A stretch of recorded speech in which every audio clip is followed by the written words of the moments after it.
Bonsoir à tous, il est 20h en Guinée. Merci de nous rejoindre sur KVTV. Bienvenue dans cette édition d'information. Les titres. Gestion de la transition en Guinée. Dans une déclaration lue cet après-midi, le Front National pour la défense de la transition, FNDT, propose une prolongation du chronogramme de 24 mois fixé pour dérouler les différentes étapes. Une démarche qui vise, selon le FNDT, à favoriser l'entente des points inscrits sur la feuille de route du CNRD. Restriction de certaines plateformes et brouillage des ondes de radio en Guinée.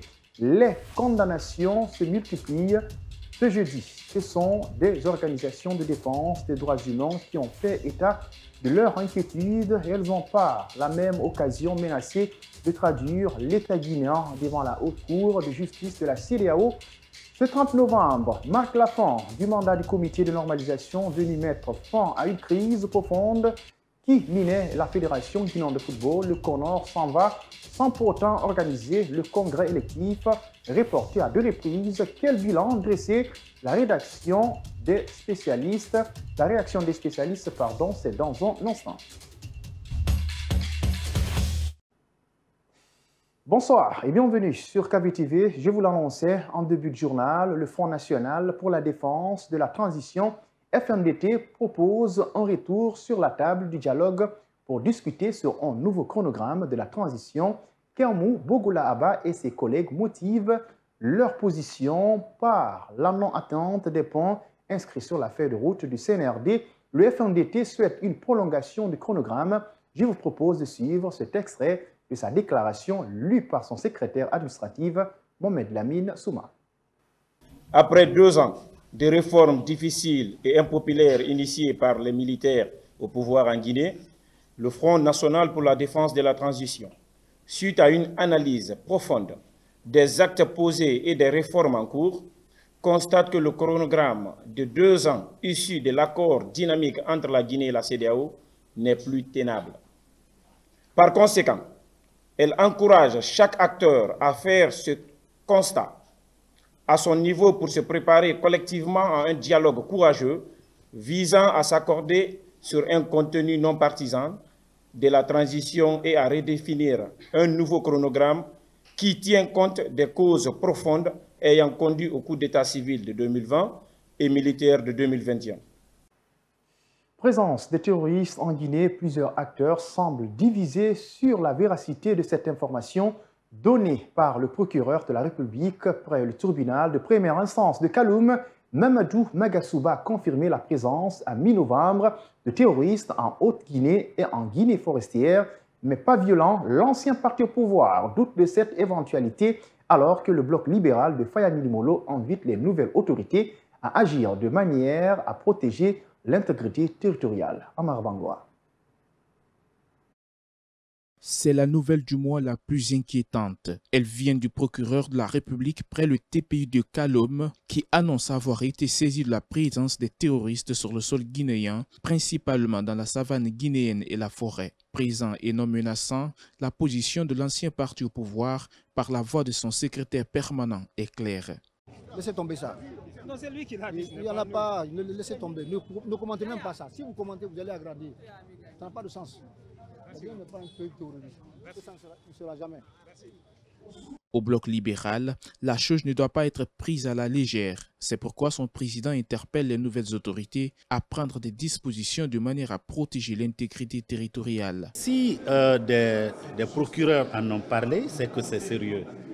Il ne faut donc pas attendre que, comme le procureur l'a dit, qu'aujourd'hui ils ne sont pas violents, qu'ils commencent à être violents pour agir.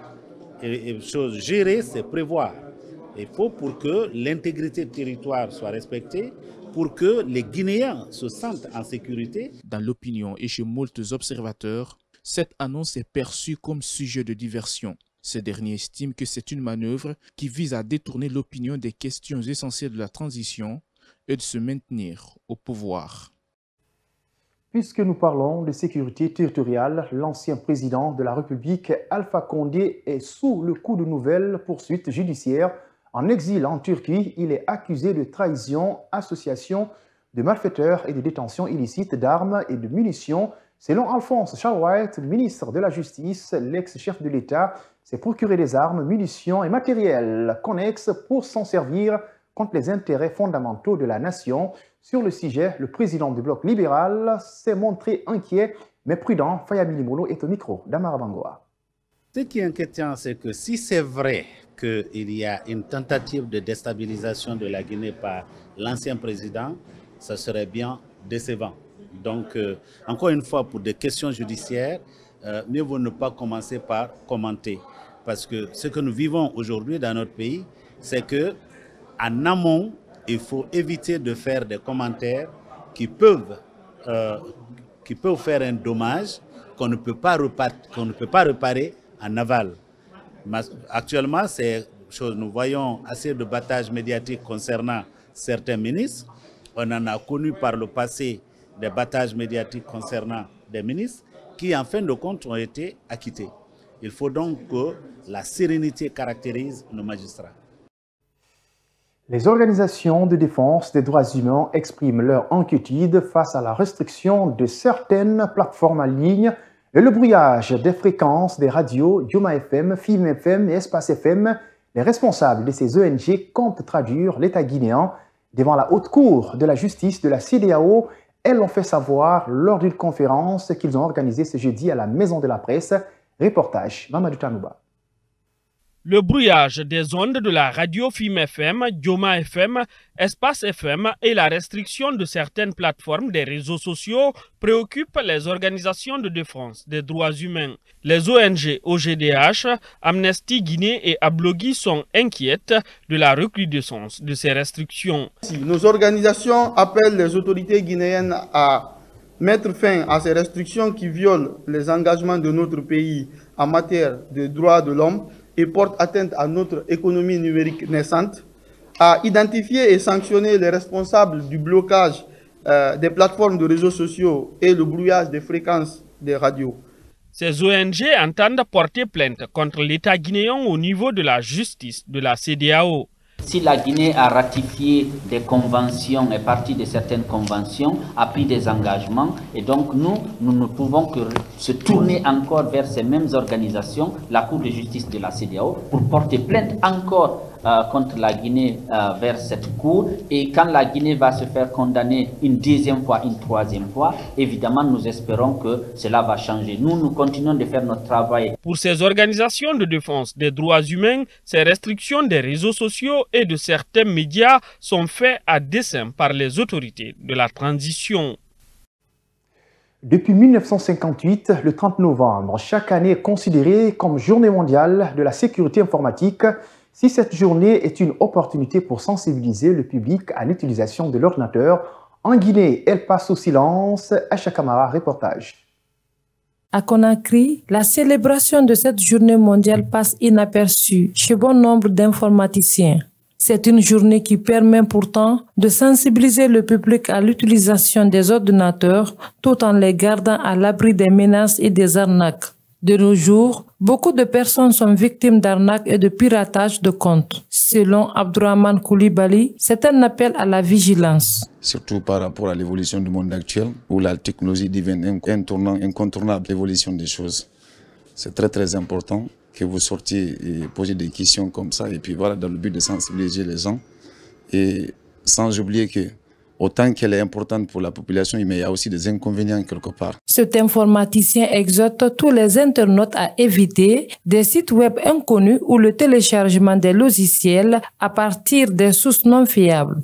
Et souvent, ces gens ils profitent de la fébrilité de la mentalité des gens pour y parvenir, pour y arriver. C'est pas facile. Faites les sondages, posez des questions aux gens qui sont souvent victimes de ces pirates. Demandez-leur. Souvent, ils les envoient un lien. Lorsque le lien vient, quand tu cliques le lien, souvent il y a un code générique qui part quelque part, notamment sur votre propre numéro. Aujourd'hui, la quasi-totalité des populations est victime d'arnaques et de piratage. Cette journée qui devrait être un moteur de sensibilisation est malheureusement tombée dans l'oubliette. Et puis, lancement ce jeudi de la deuxième édition du Festival international du film de Conakry, Cinéma Nomade. Les organisateurs ont annoncé les couleurs de l'événement lors d'une conférence de presse tenue dans un réceptif hôtelier de la place. un festival qui vise à faire connaître les productions cinématographiques du pays. De nombreux cinéastes africains et du monde sont donc conviés à cette célébration qui mettra à l'honneur cette année les femmes du 7e art. Mariama Bouibali. Vers la deuxième édition du Festival international du film de Conakry, Ciné-Nomade. Cette année, les organisateurs comptent mettre l'occasion à profit pour faire connaître les productions cinématographiques du pays à travers un cinéma ambulant à Conakry et à l'intérieur du pays. Pour Aïssa Diaby, délégué général du Festival Ciné-Nomade, cette année sera l'occasion de relancer l'industrie du cinéma africain. Une deuxième édition assez spéciale puisque ça prend un format tout nouveau. L'année dernière, nous avons fait un festival de cinéma, mais qui était plutôt ambulant. Et donc notre objectif, il est triple. Non seulement c'est d'aller diffuser les œuvres de réalisateurs africains là où ça n'existe pas, et c'est pour ça qu'on va en région, on va projeter sur grand écran des films des réalisateurs africains, des anciens comme des nouveaux, de la nouvelle génération comme de l'ancienne génération. Je pense que c'est important de se rappeler du passé pour construire le futur et préparer le présent. Le Festival international du film de Conakry est accompagné dans ce projet par l'Office national du cinéma qui souhaite lui aussi apporter sa contribution au rayonnement du cinéma guinéen. La nouvelle équipe de l'Office national du cinéma s'est donné pour objectif de mettre les rudiments pour lancer le secteur du cinéma, de la vidéo, de la photographie. En quoi faisant, nous nous sommes dotés d'une stratégie de développement de l'industrie du cinéma qui est basée sur 3 axes. Le premier axe, c'est l'axe 4 juridique et institutionnel. Le deuxième axe, c'est la formation et le renforcement de capacités. Le troisième axe, c'est tout ce qui est politique incitative pour que les privés puissent injecter dans la production cinématographique, soit en créant des studios ou bien des salles de cinéma. Le quatrième axe, c'est le financement. 25 personnalités du cinéma international et africain sont donc attendues pour la célébration de cette 12e édition qui se déroulera à partir de ce samedi jusqu'au 12 décembre 2023. Fin ce 30 novembre 2023 du mandat du comité de normalisation. Après 2 années de gestion, l'équipe dirigée par Mariam Sy, qui devrait organiser le congrès électif de la Fédération guinéenne de football, n'a pas pu réussir cette mission. Est-ce un échec? Une question qu'on se pose. Chez les spécialistes de football, le bilan du Conor est dans une balance équilibrée en Soubaïlo Baldé. Après 2 années d'activité, le mandat de l'équipe dirigeante du comité de normalisation a pris fin ce 30 novembre 2023. Mariam Sy et son équipe ont-elles réussi la mission qui était la leur? La question a été posée à ce journaliste sportif. Hamidou Kibola Bangoura a donné son appréciation sur l'équipe sortante du comité de normalisation Conor. Malheureusement, la grande élection que tout le monde attendait, c'était l'élection du comité exécutif de la Fédération guinéenne de football, malheureusement qui n'a pas eu lieu pour un problème de quorum. En 2 jours, le quorum n'a pas été atteint. Je pense que c'est normal. Un comité de normalisation, comme son nom l'indique, vient pour normaliser les choses. Donc en 2 ans, s'il y a malheureusement cette incapacité à pouvoir trouver une porte de sortie, je pense que le comité doit partir, donner la chance peut-être à d'autres personnes plus compétentes qui vont venir pour chercher à normaliser la situation. Toute la gestion du Conor n'est pas noire, à en croire Hamidou Kibola Bangoura. On ne peut pas dire que tout le tableau est noir, parce qu'il faut dire la vérité de façon exhaustive et désintéressée. Tout le tableau n'est pas noir, les missions sont connues. Et on a dit que les 2 premières missions-là, ça honnêtement, le Conor, qu'on le veuille ou pas, il a réussi à le faire. Mais la 3e mission qui reste la plus importante, c'est l'élection. Il n'y a pas eu l'élection, notamment au niveau du comité exécutif de la Fédération guinéenne de football. Donc, personnellement, si la notation c'est sur 10, je peux donner 5 sur 10. Avec l'échec du comité de normalisation d'organiser un congrès électif à la Fédération guinéenne de football, il n'est plus question de mettre en place un autre Conor selon notre interlocuteur. Et pour le bien du football guinéen, Hamidou Kibola Bangoura invite les acteurs à privilégier l'intérêt général afin de trouver solution à la crise qui mine le secteur.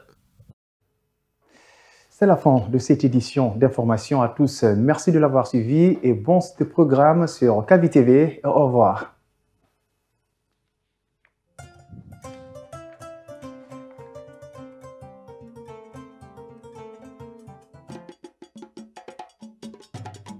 Thank you.